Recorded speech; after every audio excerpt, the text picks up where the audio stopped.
Saúdo as amadas irmãs com a paz de nosso Senhor e Salvador Jesus Cristo. Hoje, graças a Deus, estamos aqui para estudarmos mais uma lição da revista desse trimestre, revista que tem como título Vencendo as Aflições da Vida.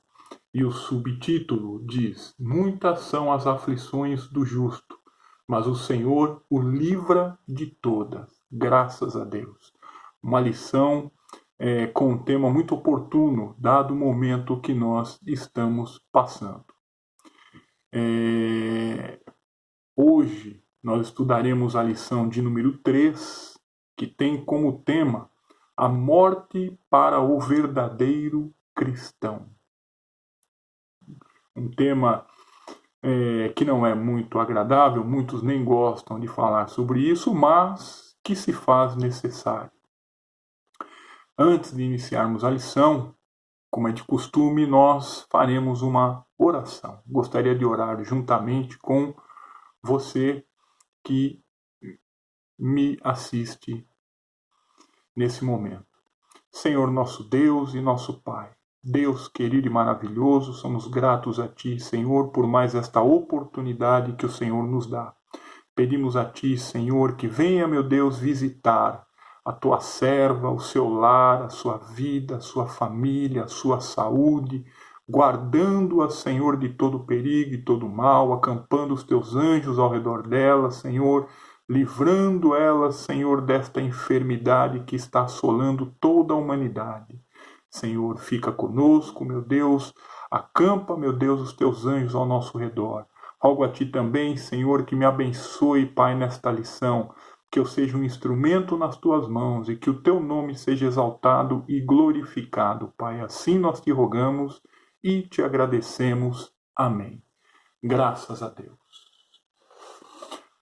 Mais uma vez, reforçando o tema deste trimestre, Vencendo as Aflições da Vida, e o subtema, Muitas são as aflições do justo, mas o Senhor o livra de todas, que tem como base o Salmo de número 34, versículo 19. Como essa revista é uma revista de alguns anos atrás, e que muitos não conseguiram adquiri-la, eu vou fazer questão aqui de ler o texto áureo que diz: Porque para mim o viver é Cristo e o morrer é ganho. E a verdade prática diz: para o crente a morte não é o fim da vida, mas o início de uma plena, sublime e eterna comunhão com Deus. Graças a Deus. Louvado seja o nome do Senhor. Com esta lição, minhas irmãs, nós encerramos o primeiro bloco desta revista, que fala a respeito dos problemas de ordem biológica, ou seja, que tem a ver com a vida do ser humano. Na lição passada falamos sobre as doenças, e hoje, como já mencionamos, falaremos acerca da morte. É um tema, como eu já disse, que ninguém quer falar, porém se faz necessário falar dele. Salomão disse lá em Eclesiastes capítulo 7, versículo 2: É melhor ir a uma casa onde há luto do que a uma casa em festa. E por que ele disse isso? Isto porque quando nos deparamos com a morte, nós aprendemos a realidade da vida e a valorizá-la de uma maneira melhor. É bom termos em mente que a morte é algo inevitável e que certamente virá para todos nós. Quem não passará pela morte? Somente aqueles que estarão aqui no dia do arrebatamento. Os demais, todos passarão por ela. Ela é uma consequência do pecado na vida do homem. Foi um problema ocorrido, resultado da queda do homem através do pecado. Em Gênesis, capítulo 2, versículo 16, nós vemos que Deus, ao criar o homem e colocá-lo no jardim do Éden, estabeleceu alguns princípios para ele.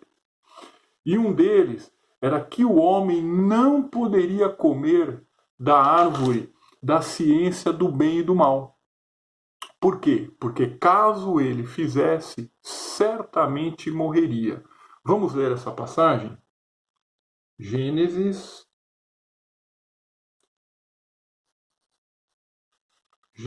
capítulo 2, versículos 16 e 17. Diz assim: E ordenou o Senhor Deus ao homem, dizendo: De toda árvore do jardim comerás livremente, mas da árvore do conhecimento do bem e do mal, dela não comerás, porque no dia em que dela comeres, certamente morrerás. Então Deus já tinha avisado para o homem: olha, dessa árvore, se você comer, você vai morrer. Entretanto, como Deus não nos fez para morrermos, não aceitamos a ideia da morte, né? Então, novamente digo que ela aconteceu em decorrência do pecado, fruto da desobediência do homem. Através do versículo que nós lemos, Deus falou: você não pode comer desta árvore. O homem preferiu desobedecer a Deus. E como consequência dessa desobediência, o pecado entrou na vida do homem e com o pecado a morte também, né? A Bíblia, minhas irmãs, ela nos fala sobre 4 tipos de morte. Mas quais são esses 4 tipos? Eu gostaria aqui de mencionar para as irmãs. Primeiro, ou a primeira morte que a Bíblia nos relata, é a morte espiritual, que é a separação de Deus, né? Quando o homem se separa de Deus por causa do pecado. Isaías capítulo 59, versículo 2 diz: Mas as vossas iniquidades fazem separação entre vós e o vosso Deus, e os vossos pecados encobrem o seu rosto de vós, para que não vos ouça.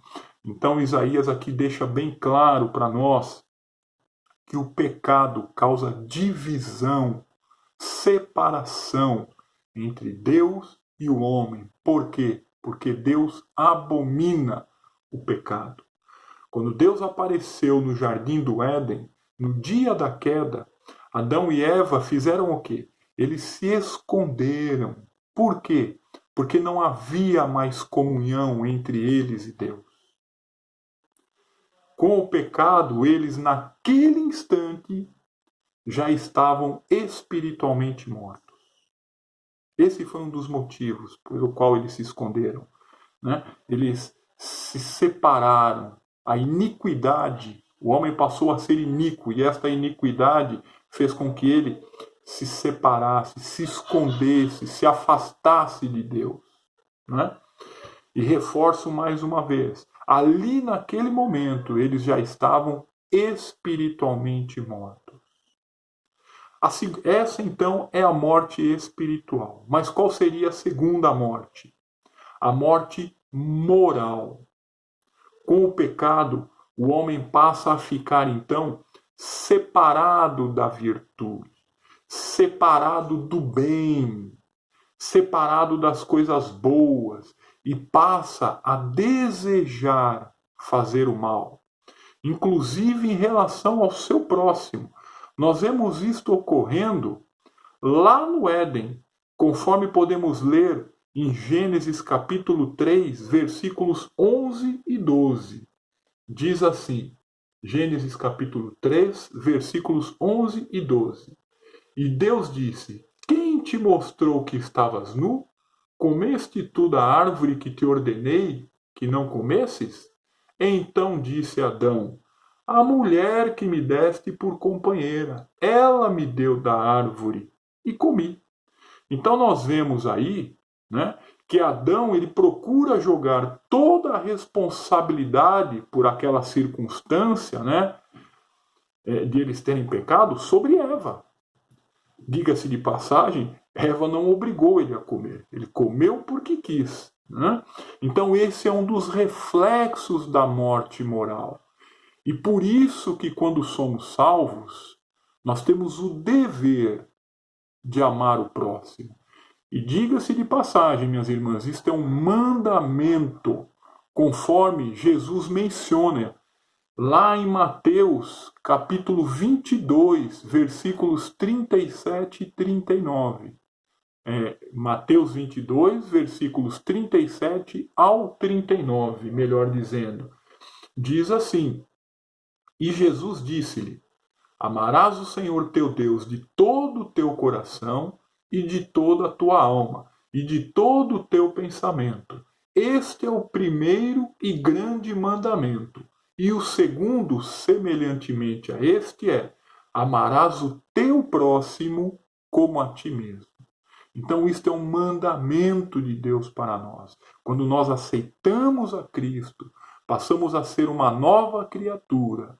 E aí nós passamos a desejar amar o nosso próximo, assim como Cristo nos amou. Não é?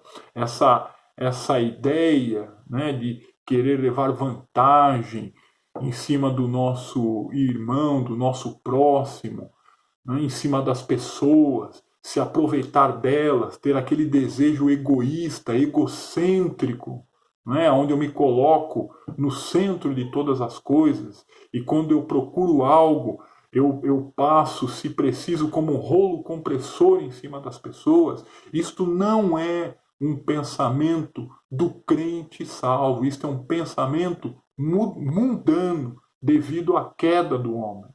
Né? Qual é a terceira morte? A terceira morte é a morte física, conforme está escrito em Gênesis 3:19. Gênesis capítulo 3, versículo 19. Diz assim: No suor do teu rosto comerás o teu pão, até que te tornes a terra, porque dela foste tomado, porquanto és pó, e em pó te tornarás.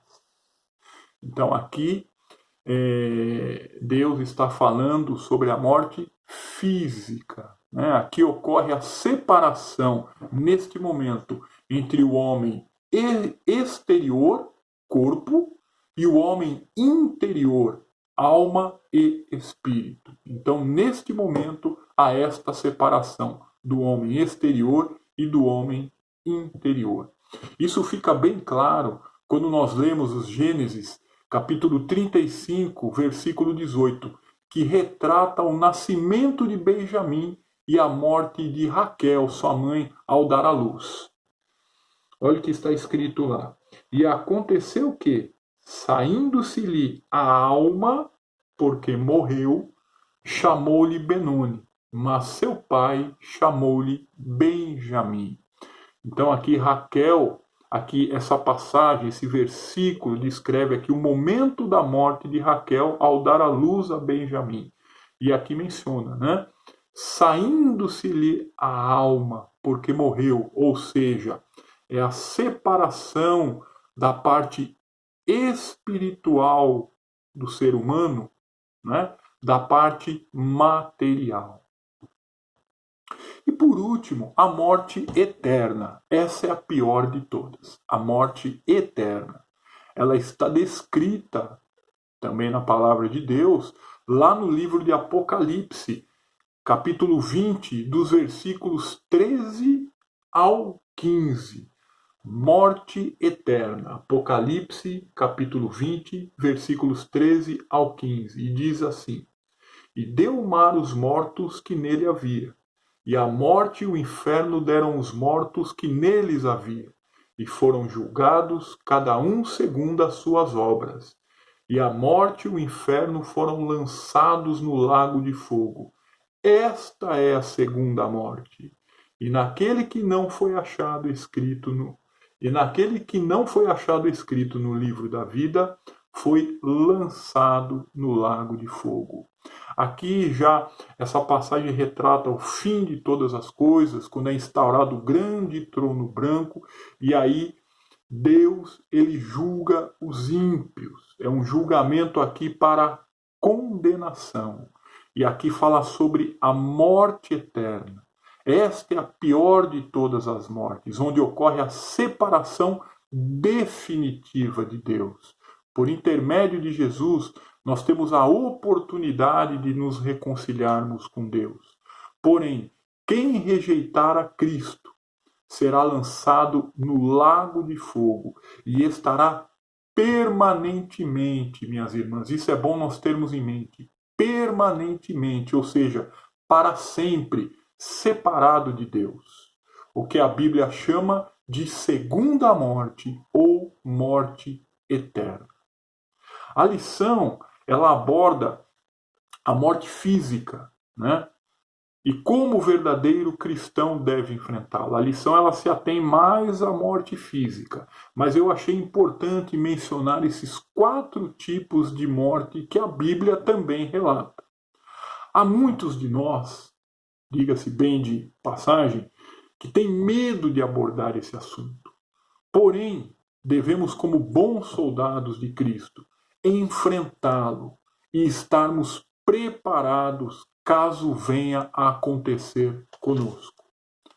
Volto a dizer, isso é uma coisa ou algo que todos nós estamos sujeitos. Nós saímos de manhã dos nossos lares e não sabemos se voltaremos à noite.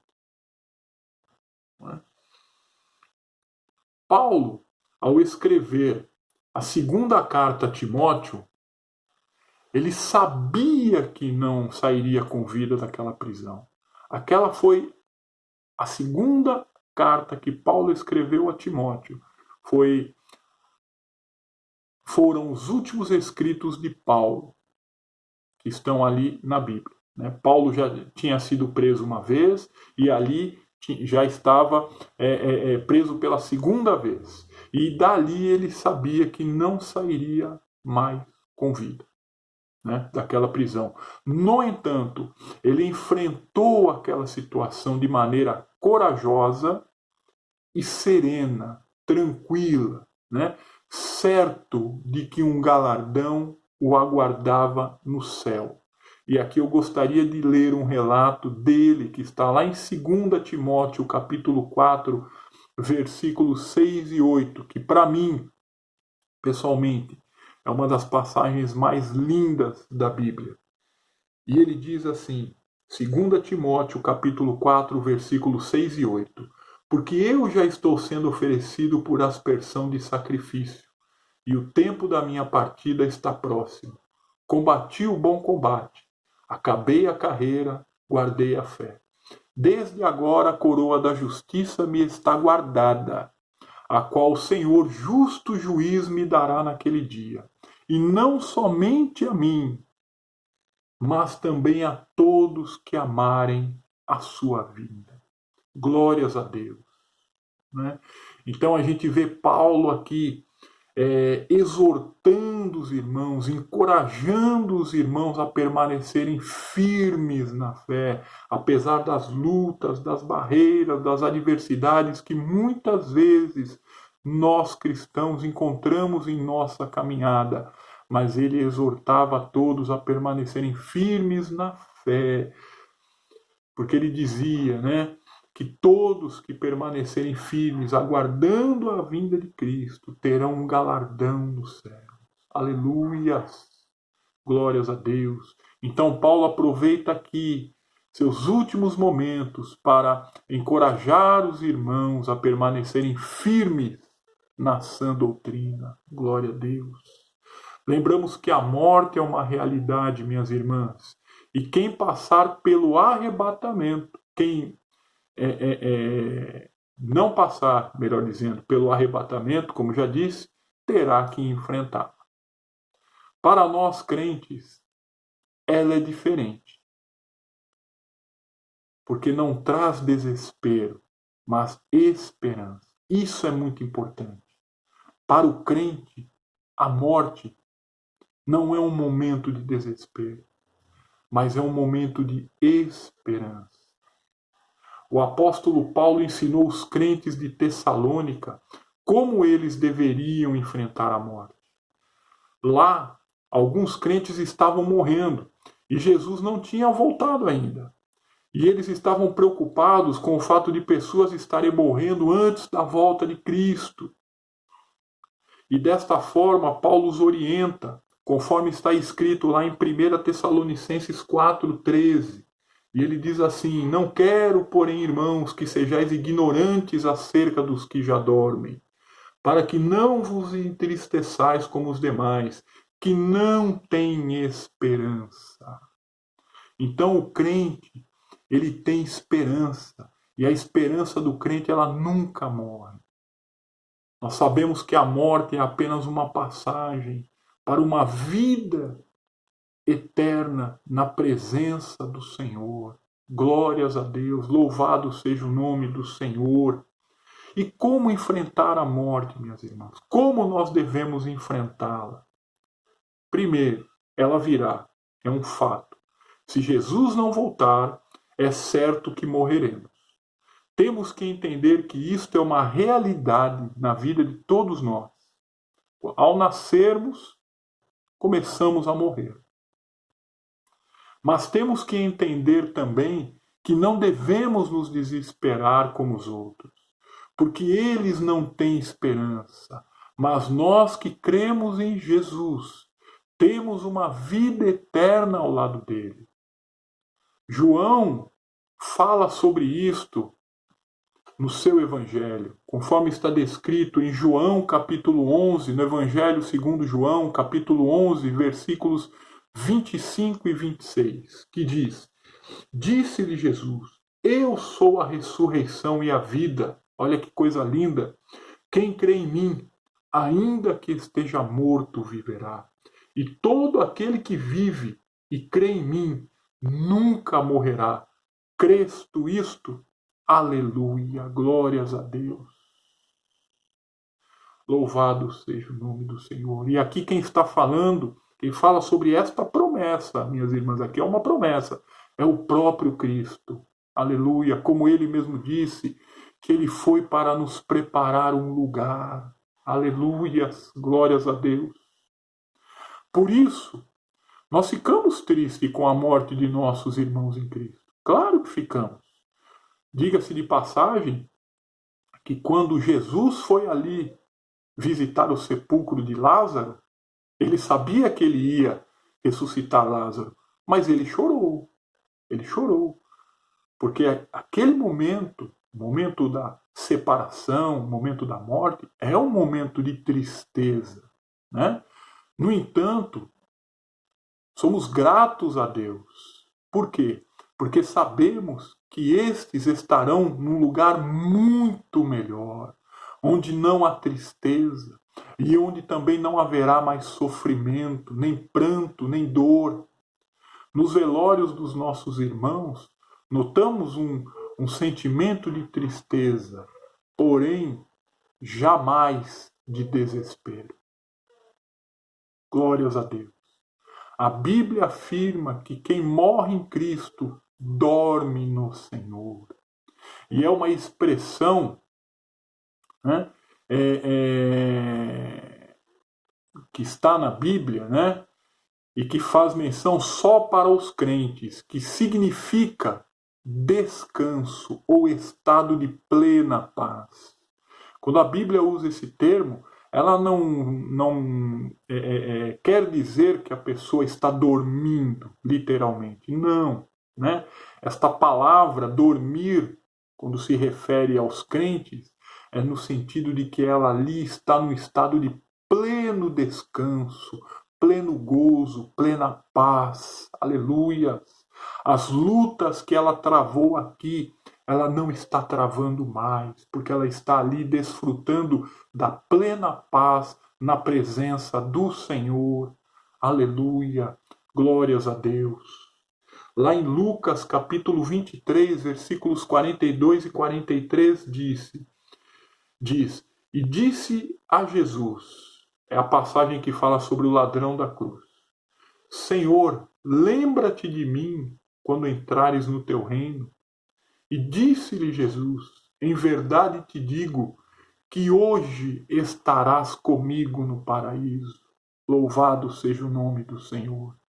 Vemos aqui que o ladrão da cruz, pelo fato de ter sido salvo nos últimos momentos ali da sua vida, estaria com Cristo no paraíso.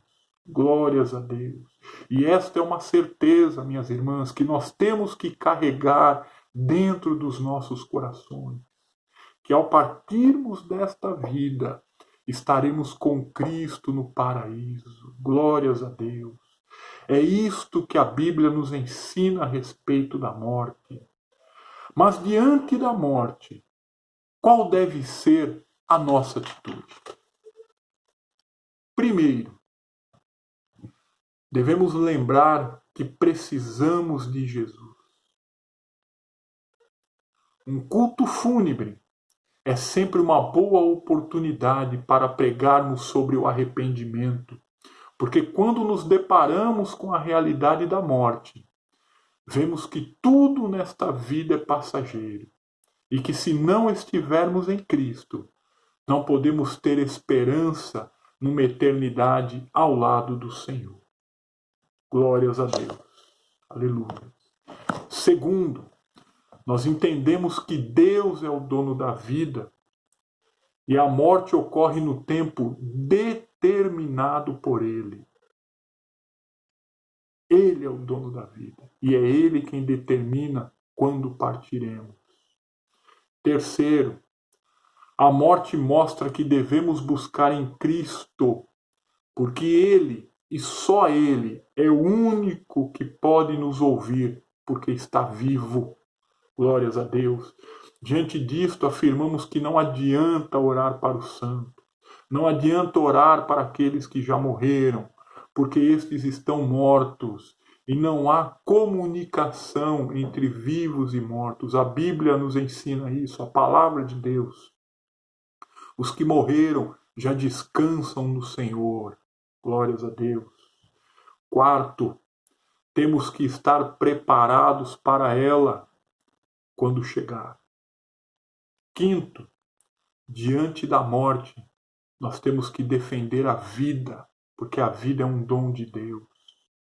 É por isso que o crente ele é contra o aborto, ele é contra a eutanásia e outras formas que são utilizadas para abreviar a vida das pessoas.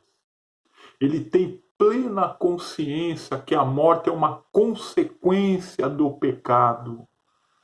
Logo, é algo que Deus não desejava para nós.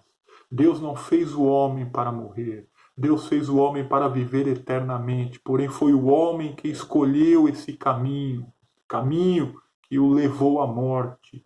Mas para nós, né, nós temos uma esperança. Esperança que ao partirmos desta vida, estaremos nos braços do Senhor. Por isso, minha irmã, não se desespere diante da morte. Ela nos entristece, como já disse, mas nos faz buscar mais a Deus. Momentos como este, em que nos deparamos com situações ruins e más, nos fazem nos aproximar de Deus. E também nos traz a esperança de que existe uma vida além desta, muito melhor, e que nos foi preparada pelo próprio Deus. E assim nós encerramos mais esta lição. E que Deus continue nos abençoando, que Deus continue nos guardando. E eu agradeço a oportunidade em nome de Jesus. Amém.